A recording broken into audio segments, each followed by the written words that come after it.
Le film commence avec un homme nommé Torrenzio qui entre précipitamment dans un aéroport brésilien.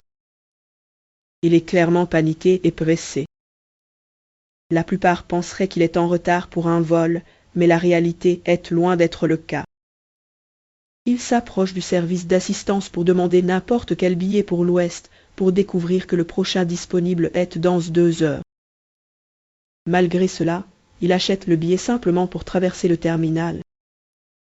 Pendant ce temps, dans le même aéroport, une influenceuse renommée nommée In discute en vidéo avec une amie à New York lorsqu'elle s'étouffe soudainement et s'effondre, inconsciente. Iné est naturellement inquiète, d'autant plus qu'elle est impuissante à aider son amie. Dehors, les téléspectateurs remarquent que les journalistes et les animateurs d'émissions en direct se sont évanouis à l'antenne. De plus, toute une rue de personnes est retrouvée inconsciente au sol. Les téléspectateurs supposent qu'il s'agit d'une sorte de farce, sauf Torrenzio qui comprend la situation. Il déclare qu'il est temps pour lui d'intervenir et se précipite vers le terminal. Saisissant une opportunité lorsqu'un garde est distrait, Torrenzio saisit son arme et demande à tout le monde de se frayer un chemin. Il se précipite vers un vol qui s'apprête à décoller pour Moscou. En quelques minutes, seuls quelques passagers sont montés à bord du vol lorsqu'il entre et tient tout le monde sous la menace d'une arme. Le pilote a disparu et le copilote, Matt, hésite à aider les terroristes. Alors qu'il lutte pour l'arme, une balle frappe la pompe de Matt, le blessant. Dehors, les passagers sont paniqués et l'hôtesse de l'air, Gabrielle, tente de garder son calme. Torrenzio sort du cockpit et demande s'il y a un pilote à bord. Une femme nommée Sylvie se lève alors qu'elle n'est qu'une pilote d'hélicoptère à la retraite. Sous le commandement de Torrenzio, elle et Matt décollent avec tous les autres passagers. L'avionique est endommagée à cause de la balle, ce qui empêche toute personne à bord de l'avion de contacter quelqu'un à l'extérieur. Une fois l'avion décollé, Sylvie et Mathieu font de leur mieux pour raisonner Torrenzio, mais l'homme reste inflexible. Il prétend être un officier affecté à l'OTAN et à connaissance de quelque chose qu'ils ignorent. Lorsqu'on le presse, il révèle que les rayons du soleil sont devenus mortels. Dès le lendemain, le lever du soleil tuera tout le monde, même ceux qui sont à l'intérieur. Cela a déjà commencé dans des pays de lait comme le Japon et la Corée, et l'avion sera la prochaine cible si le lever du soleil les rattrape. Matt et Sylvie sont sceptiques à son sujet et théorisent qu'il est mentalement malade. Torrenzio admet également qu'il peut paraître idiot, mais insiste sur le fait qu'il ne l'est pas. La main de Matt saigne abondamment, ce qui pourrait poser problème à long terme. L'une des passagers, nommée Laura, est infirmière à domicile auprès d'un homme âgé atteint de démence. Elle est la seule professionnelle médicale à bord. Elle assume donc la responsabilité d'aider le pilote. Ils n'ont pas de kit de couture pour refermer la plaie, alors ils ont recours à un couteau chauffant. Matt hurle d'agonie et les passagers deviennent encore plus paniqués. Matt comprend que s'ils commencent à protester, la vie de tout le monde sera en danger. Par conséquent, il leur dit qu'ils atterriront à un endroit différent, conformément aux souhaits de Torrenzio avant de persister sur leur chemin d'origine. Matt aspire que leur destination de sauvetage soit en route sous la forme d'avions de combat.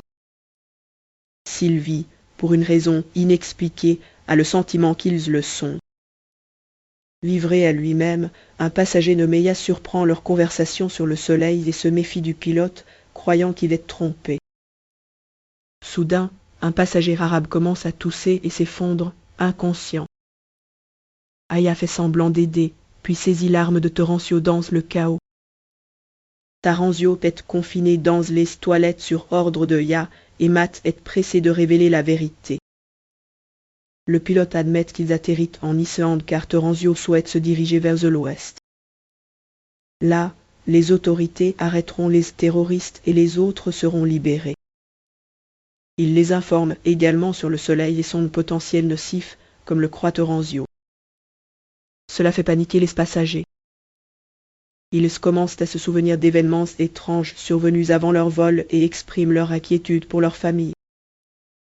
Matt apaise tout le monde et assume la responsabilité d'assurer leur sécurité en tant que capitaine.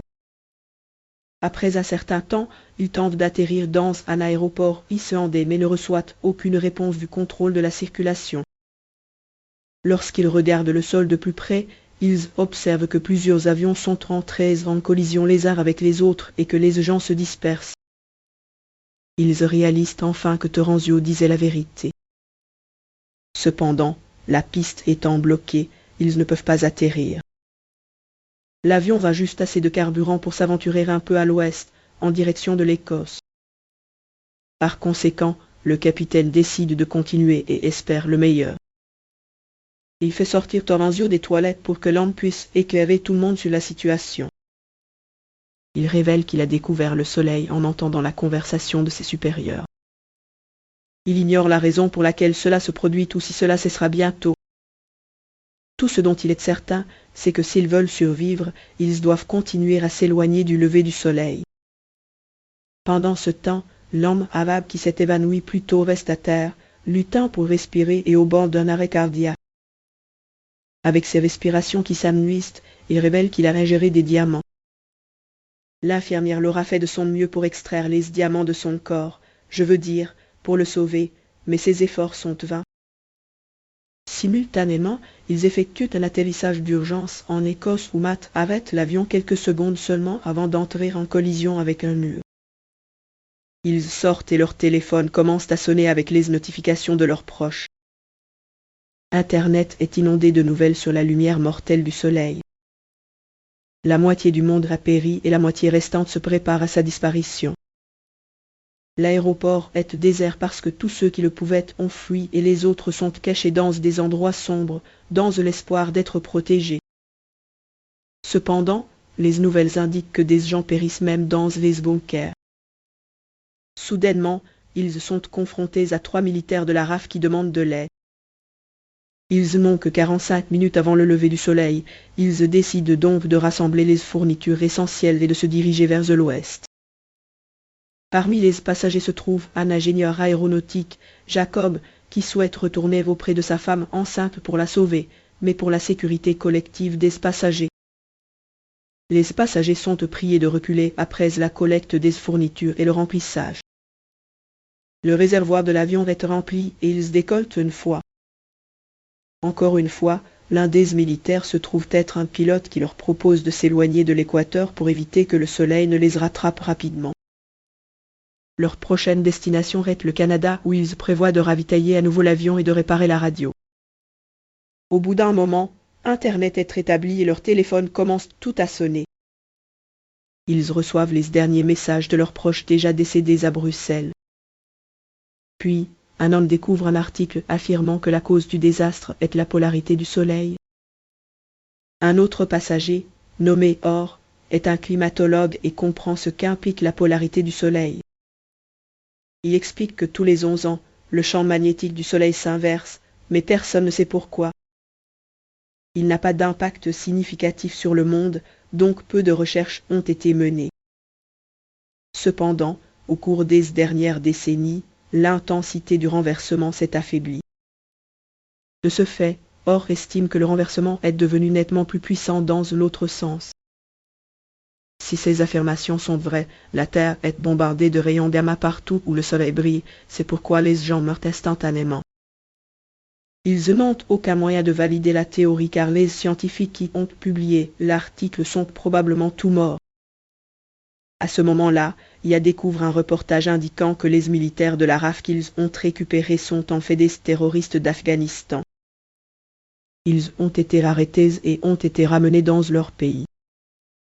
À l'aéroport, à l'extérieur, l'un d'eux se dispute et bouscule le vieil homme atteint de démence, entraînant sa mort et vaut aux terroristes la désapprobation des passagers. Être un terroriste, c'est cool. Mais pousser les vieux, mec. Sylvie informe Matt du reportage et les deux décident d'abandonner les terroristes lorsqu'ils atterrissent au Canada. Quelques minutes plus tard, ils atterrissent et disposent de 2 heures avant le lever du soleil. Plusieurs victimes du soleil sont dispersées dans la ville. Les terroristes sont chargés de rechercher des pièces de réparation radio dans le magasin le plus proche. Ils sont d'accord mais insistent pour emmener Gabriel et Jacob avec eux. Le problème est que Jacob est au courant du plan mais pas Gabriel. Ainsi, lorsqu'ils sont dans la boutique et que Jacob enferme les terroristes dans une pièce, Gabriel refuse de l'accompagner. Jacob ne perd pas de temps à essayer de la convaincre. Finalement, il arrive à l'aéroport alors qu'il est poursuivi par les terroristes, mais Gabriel est laissé pour compte dans la ville. L'avion décolle sans elle. Les terroristes le suivent et parviennent à frapper une vitre avec une balle. Heureusement pour les passagers, cela ne crée qu'une fissure. Donc, s'ils maintiennent une altitude de niveau, il ne se brisera pas. Un enfant en phase terminale nommé Dominique est également sur le vol. Aya tente de discuter avec lui, mais sa mère surprotectrice, Zara, demande à l'homme de partir. Soudain, ils reçoivent un signal radio de quelqu'un à Hawaï. La conversation va être interrompue, mais ils supposent que certains survivants séjournent dans un bunker sous-marin, c'est pourquoi ils sont en vie. Matt veut partir pour Hawaï le plus tôt possible, mais Sylvie pense qu'il serait insensé d'y aller à cause d'un message ambigu. Un message peu clair serait imprudent. Entre-temps, Torrenzio est furieux que le capitaine ait le pouvoir de prendre toutes les décisions. Il s'y oppose et tout le monde parvient à un consensus selon lequel ils voteront désormais pour prendre une décision. Alors que les choses commencent à se calmer, plusieurs alarmes retentissent simultanément, indiquant un dysfonctionnement de l'avion. En examinant les problèmes, Matt découvre que l'un des terroristes qui suivait l'avion plus tôt a réussi à s'attacher au train d'atterrissage. S'ils restent là, ils ne pourront pas atterrir. Mathieu décide donc de monter aussi haut que possible, de sorte que la température et le manque d'oxygène le feront baisser. Cependant, il surplombe la fenêtre fissurée. En raison de la différence de pression, elle se brise, provoquant des ravages à l'intérieur de l'avion. Des objets s'envolent dans le ciel alors que les passagers se préparent à l'impact. Matt abaisse rapidement l'avion à une altitude réduite et Jacob utilise une planche de bois pour le protéger. Scellez temporairement la fenêtre. Tout le monde s'installe, mais Dominique a du mal à respirer car son tube respiratoire a explosé. Il réfléchit à une stratégie et utilise le tuyau d'oxygène pour créer un tube respiratoire. Sarah est reconnaissante et embarrassée d'avoir été dure envers Aya plus tôt. Le capitaine informe tout le monde qu'Hawa n'est plus viable car ils n'y arriveront jamais à temps à cette altitude. L'option la plus pratique serait d'atterrir à Attu, une île de l'Alaska. De plus, les turbulences n'ont pas pu déloger le terroriste accroché. Ce type serait Superman s'il n'était pas, vous savez, un terroriste. Jacob et moi, Torrenzio, nous dirigeons vers le train d'atterrissage et créons un trou dans le plancher de l'avion pour avoir un aperçu de lui. Torrenzio utilise son arme à feu pour viser dans l'obscurité, mais le criminel l'attrape et le tue presque. Heureusement, Aya vient à son aide et abat le terroriste. Il devient leur héros pendant quelques minutes avant que les passagers découvrent qu'ils aient la raison pour laquelle le passager arabe est mort. Ils ont enterré son corps au Canada, où un homme a vu Aya lui ouvrir le ventre. Aya admet qu'il est un escroc qui faisait passer clandestinement des diamants de Bruxelles à Moscou. Les diamants étaient à l'intérieur du corps de l'homme arabe avec son consentement, mais il est mort parce qu'il n'a pas suivi les instructions de Panet.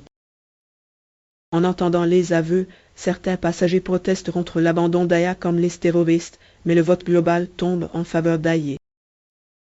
En conséquence, il est menotté dans la baie avionique dans la scène suivante. Ils atterrissent en Alaska et font à nouveau le plein du réservoir avant de décoller. Une fois en vol, le primatologue Orr découvre quelque chose de particulier. Les fruits qu'ils ont cueillis au Canada ont le goût de n'avoir aucune saveur. Il pense que c'est parce que les rayons gamma sont si intenses qu'ils modifient la structure atomique de la nourriture. Le plus alarmant est que cela réduit la valeur nutritionnelle des aliments. Si cela continue, ils mourront de faim dans quelques semaines. La science dans ce film est hors de contrôle, et Matt reconnaît le danger. Cependant, ils affirment que leur principale préoccupation est de fuir le soleil. Il a commencé à perdre la maîtrise de soi.